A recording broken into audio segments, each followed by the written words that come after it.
আজ 13ই নভেম্বর এই বাংলাদেশের ফ্যাসিস্ট সরকারের 300 এমপি এবং 60 জন মন্ত্রী সহ ফ্যাসিস্টদের প্রধান স্বৈরাচার শেখ হাসিনা এদেশের জনমানুষের ছাত্র জনতার গণ অভ্যুত্থানে পালিয়ে ইন্ডিয়া অবস্থান করতেছে।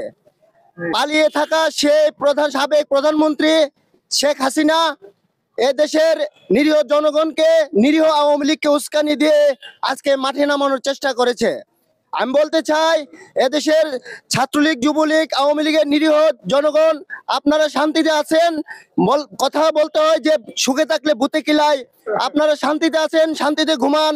যদি এদেশকে অশান্ত করার চেষ্টা করেন তাহলে সারা বাংলাদেশ আজকে জিয়া রণাঙ্গনের সূর্য সৈনিকরা যেমন ভাবে দখল করে আছে, আমরা জিয়া রণাঙ্গনের সূর্য সৈনিকরা আজকে সরাইলের রাজপথ আমাদের দখলে আছে।